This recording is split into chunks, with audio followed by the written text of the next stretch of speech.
Good day. It's Wayne, again, Grumpy Grandpa. And today is November, what the hell? November the 14th. It's November the 14th, 2025. And some more pearls of wisdom for you.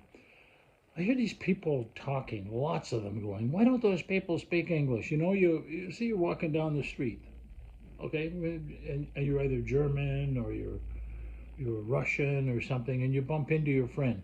Why the hell would the two of you talk to each other and struggle in English? That is the dumbest thing I've ever heard. Why don't they speak English when they're on the street? What are they going to do? Speak broken English to each other and going through their phone to figure out what the other one said? English is a tough language. Look at the people in the southern states. They don't even understand half of the English.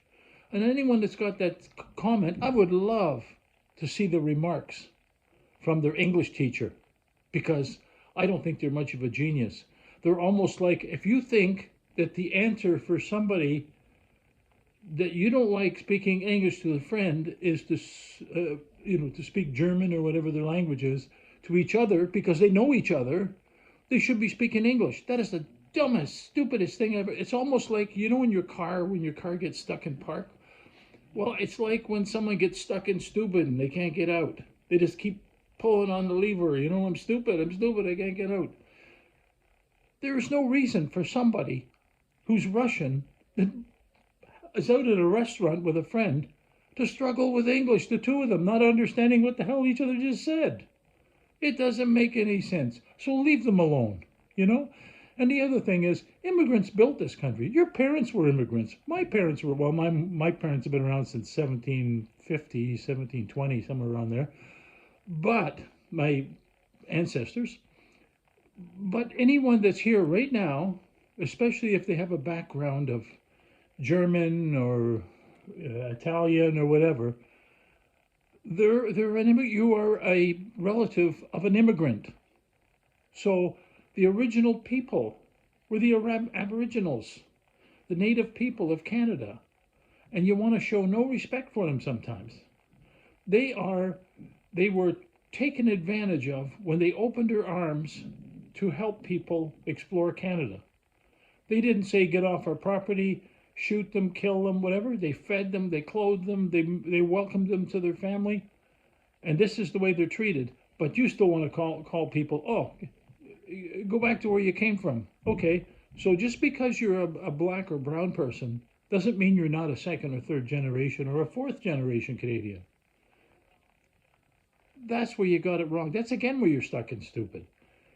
Someone is, if you or I are fourth generation and both our parents have been white all the way down the line, then you'll be white.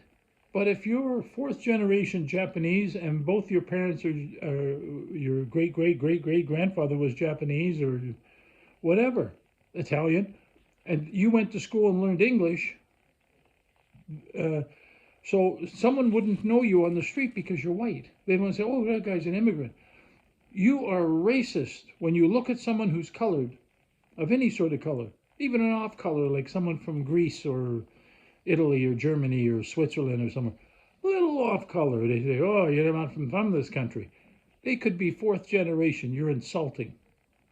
That means you're a racist. You think that anyone that is other than white don't belong in Canada. Well, why don't you go ask the natives? They'll say anyone that's other than our color should get the hell back to Europe because you destroyed the country. You've destroyed the land, the resources. You're terrible people, right? So, and there's a lot of people that understand all this stuff. And speaking of understanding, another thing that has to be done is when someone comes up to you with a cause, and it's not necessarily to do with immigrants or anything like that. You could be gay or transgendered or whatever, and you just stick your nose up at them and just, screw you. Why don't you, it's just like people do now with natives. Oh, what do the natives want this time? It's the same thing. What do the gay people want this time? You know what? They don't want you to join their group. They want you to understand their struggle, just like Aboriginal people understand their struggle, and then make an educated decision on whether or not you support their cause or not. But just right off the bat, oh, what do they want? What do all these gay? Where were gay people back when I was a kid? Yeah, you know where they were? They were hiding in the basement of their house because they got these big muscle boys. They call them now. They call them the bro movement. That go out and beat up gay and transgender people for entertainment on a Friday night. So that's where they were. They've just been. They just said, "I can't stay in the closet anymore." Okay. So there's a whole bunch of issues out there that people have to kind of bone up a little on behavior. And what do you care what somebody does in their home? Who someone's having dinner with at their dinner table? They say, well, that's all right. Well, how do I know that you're not gay? It doesn't matter. I don't care. I don't say, what are you doing in the privacy of your home? Why did you marry that woman? Shouldn't you be marrying a guy, or shouldn't you be marrying this? It's none of your business what other people are doing. And if you spent more time focusing on your own finances and looking after your family, you wouldn't have enough time to be looking after everybody else's business. What difference does it make if gay people get married? And now I'm going to I'm going to weave, as they call it, into that subject. Gay people get married, or transgender people get married. Here's the thing. This started in my union, anyways. The issue started that we wanted same-sex benefits, right? I don't know if it included transgender at the time, but same-sex benefits. In other words, if you're registered as being a common law spouse in the eyes of the government, why are you not one in the eyes of, like, let's say, for example, hetero, that's me. So I'm married to a woman. I drop dead, she gets everything. Or she drops dead and I get everything because I'm a spouse. Where this all came from is big business and big insurance companies and big corporations. And that's what they don't want. They don't want you're living with a man, or you're a woman living with a woman. It's not about, they don't really care what goes on in your house. They don't live there. You've been living there for years. They don't go and say, oh, what are you guys doing in there? Here's what happens. They say, you know what? You're not a spouse. Where does it say two people can get married? So now they have marriage rights. And it all came from two people.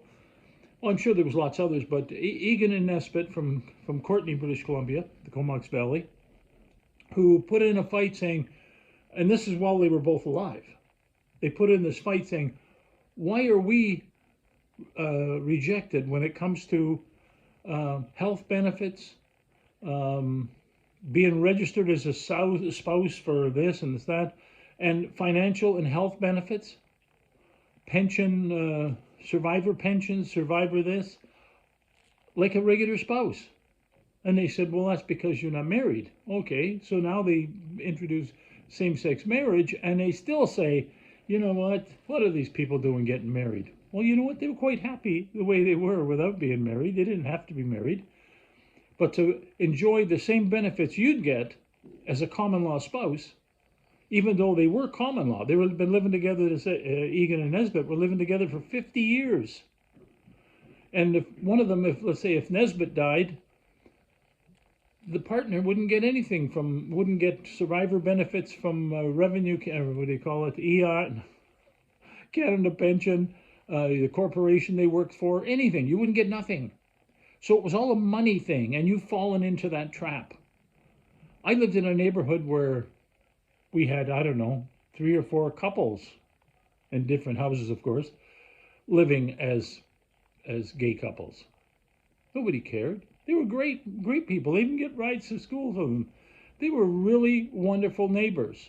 So now what they've done is they've focused people, these health groups and all them, focus people on hating your neighbor. Why would you hate your neighbor? What difference does it make to them whether your partner, common law partner, is a woman or a man, is still registered as a common law partner, still do taxes as a common law partner, and still fall under the Divorce Act as a common law partner? So what the hell was that all about? So you've got to, what I'm really saying is, before you get involved in all these American-style pissing matches over gay people and people eating cats and dogs and all that shit, the all mentally disturbed stuff that goes on down in the States, before you get into that, Understand people's struggles. And you don't have to agree with it. And if you don't like gay people, just walk on by. Don't even say hi to them. What difference does it make? You don't like black people? Walk on by. Right? Is it that simple? Who says you have to hang around with people you don't like? Nobody. Nobody says that. You have to work with people you don't like, but you don't work right beside them and put your arm around them. You can say, oh, I want to work over there. I don't want to work beside them. Okay, we'll go over there then. Who cares? There is solutions to accommodate some person that you don't like. And whether it's a complete asshole at work you don't like, or it's a person of color you don't like, you have to make an accommodation somewhere. So anyhow, I think a lot of those things need to be addressed, and I don't know how people will do that. But read up on this stuff. It's nothing. It's not the gay. Having known many gays in my life, and still do. One of my relatives is gay, and he's a wonderful person, and he's a doctor. It's something you can't change. Have you ever heard of especially with women, gay couples? The woman was, sometimes they're married, sometimes they've had kids, and they said, oh, what did the guy turn her off sex? No, it's just like the person never felt like they were a woman or attracted to a man. It was more of a, you marry him and he marry you and you have children and you say to your parents, there, you're happy, you've got kids. And then you eventually leave your husband, and usually it's on good terms. And they say, you know what, I can't relate to a relationship with a man. I know it's been 20 years, but I'm still struggling to say, who am I? And it's the same with people that are transgendered. And the whole issue with transgender is in the United States, they say, you can't be transgender because that would be a mistake from God. Well, who picked that?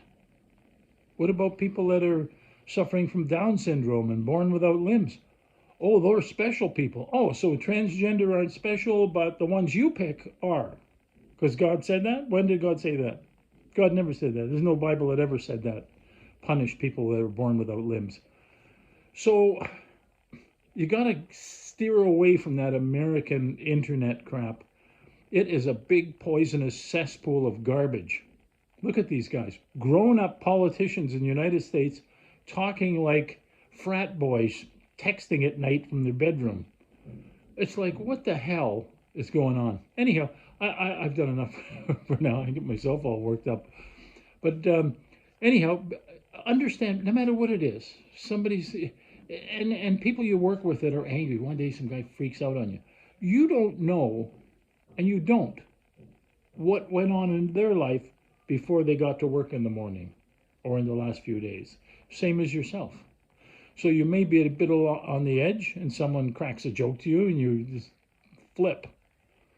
So you've got to make allowances for people in your life. That's why Canadians usually get along until the internet came along with all the Tucker Carlson's and Donald Trump's stupid racist homophobic tweets and all the whole party down there, they're poison. It's like there's a reason why Canadians don't want to go down there. You can be arrested in the United States, and you have to have your citizenship papers with you to prove you're a Canadian. And then you end up in a jail somewhere down in Tennessee where they feed you spam and stuff. They call it protein. They don't call it food. So understand each other, and you'll get along. And if you want to go in a workplace and you can't stand working with people with a German accent or an Italian accent, when you go to Italy, if you go on holidays, I'm going to use an example before I bow out. If you go to Europe, let's pick a place, I don't know.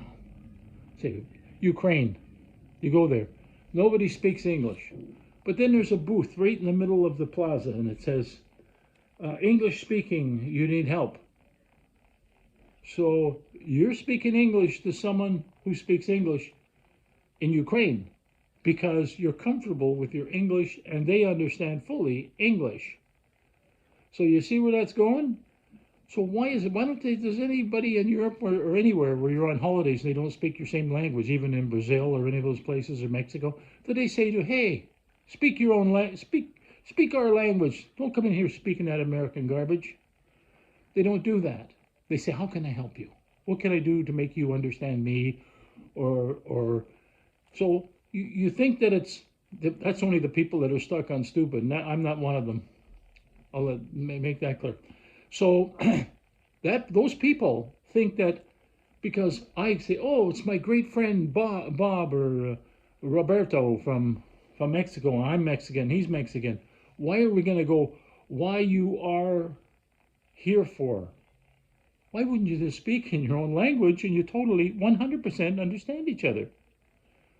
So dumb to say that. Maybe you need to learn something, and you don't have to learn their language. They're not asking you to speak their language at all. They just want to have a sensible conversation with someone who speaks their language. And if they're talking about you, you sure are giving them a reason. So, anyhow, have a wonderful day, and hopefully we all do better in this country, because the Americanization of Canada is creeping in, and it's creeping in through one of the provinces on the prairie.